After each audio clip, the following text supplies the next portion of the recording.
The world's most mysterious lost civilizations. Göbekli Tepe. High on a barren hilltop in southeastern Turkey stands one of the greatest archaeological puzzles of our time, Göbekli Tepe. Dating back to around 9600 BC, it is older than Stonehenge by 6 millennia, and more ancient than the Egyptian pyramids by at least 7,000 years. Here, massive T-shaped pillars, some rising 16 feet tall and weighing up to 20 tons, are arranged in great stone circles. Many are covered in intricate carvings, foxes, vultures, snakes, boars, and abstract symbols whose meaning remains unknown. What makes Göbekli Tepe so shocking is when it was built. At that time, humans in the region were thought to be nomadic hunter-gatherers, without agriculture, metal tools, or the wheel. And yet they quarried, transported, and precisely erected megaliths on a scale thought impossible for their era. Equally strange, the site shows no sign of domestic housing. It was not a city, but perhaps a ritual or ceremonial center. Around 8000 BC, the builders deliberately buried the entire complex under thousands of tons of earth, sealing it away for reasons we may never know. Norte Chico civilization. Across the ocean in what is now coastal Peru, the Norte Chico civilization, also called Corral, flourished between 3000 and 1800 BC. It is the oldest known civilization in the Americas, thriving over 1,000 years before the Olmecs and nearly 2,000 years before the Maya. The Norte Chico built sprawling urban centers with monumental architecture, terraced pyramids, sunken circular plazas, and broad avenues. They engineered advanced irrigation canals to turn the desert green, yet surprisingly there is no evidence of pottery, no written language, and no weapons or fortifications. Instead of relying entirely on farming, they developed a unique economy based heavily on fishing and maritime resources, trading dried fish inland in exchange for cotton and other goods. Their largest city, Corral, covered more than 150 acres and featured a central pyramid nearly 60 feet high, constructed without wheels or pack animals. For centuries, their society flourished in apparent peace.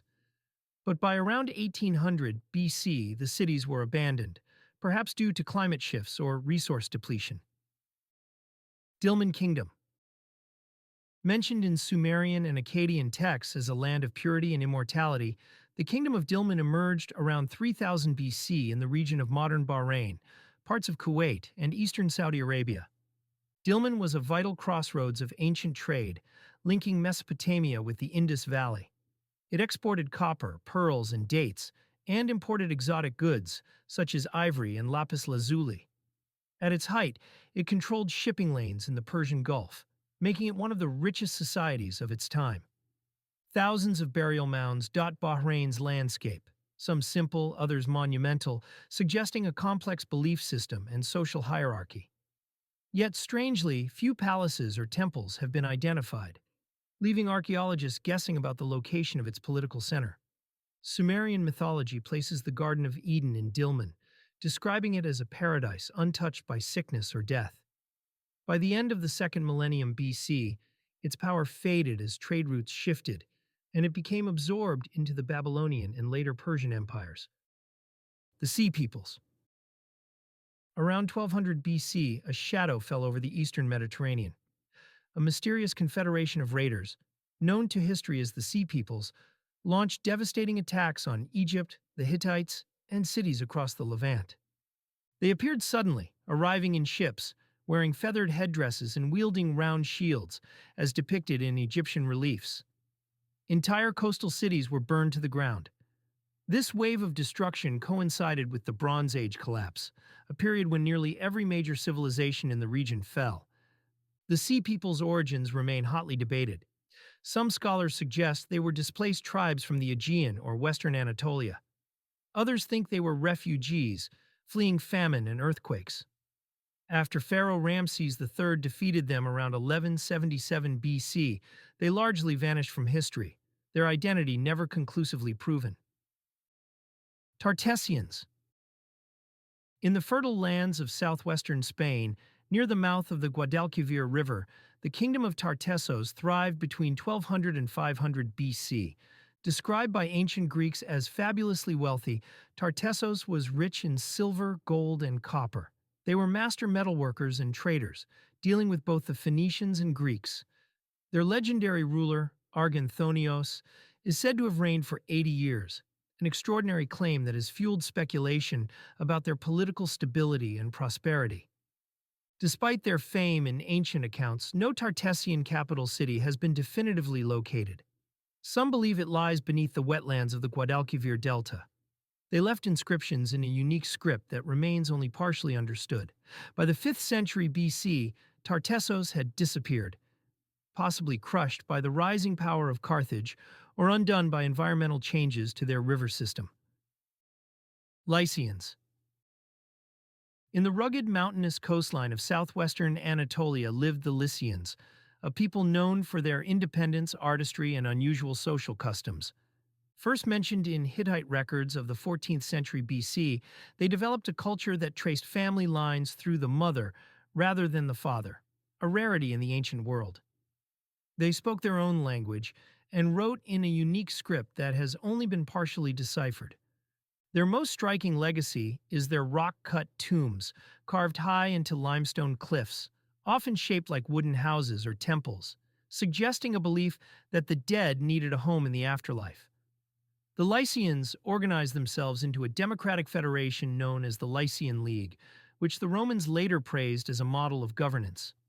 By the time of Alexander the Great's conquest in 333 BC, Lycian culture had begun blending into the Hellenistic world, but their monuments still stand as silent sentinels over the Mediterranean. Scythians.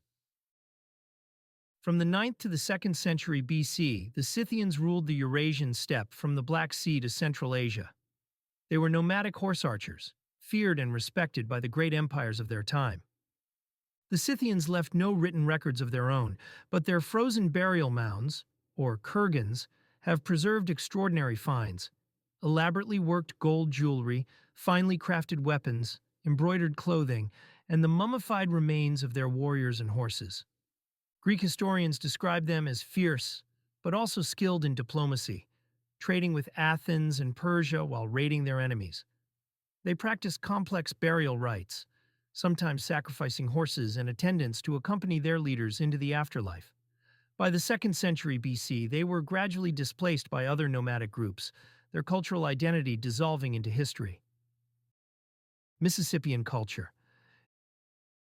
In North America, from about 800 to 1600 AD, the Mississippian culture dominated the southeastern United States. Their largest city, Cahokia, near modern-day St. Louis, boasted a population of 20,000 at its peak, larger than London at the time. At its heart stood Monk's Mound, a massive earthen pyramid 100 feet high and covering more than 14 acres. The Mississippians built hundreds of similar platform mounds across their territory, many aligned to solstices and equinoxes, indicating advanced astronomical knowledge. They were skilled farmers, cultivating maize, beans, and squash, and maintained extensive trade networks, stretching from the Great Lakes to the Gulf of Mexico. Yet they had no writing system, leaving their political structures and spiritual beliefs a matter of speculation. By the time Europeans began exploring the region, most major Mississippian cities had been abandoned, perhaps due to environmental degradation, social unrest, or the spread of disease along their trade routes.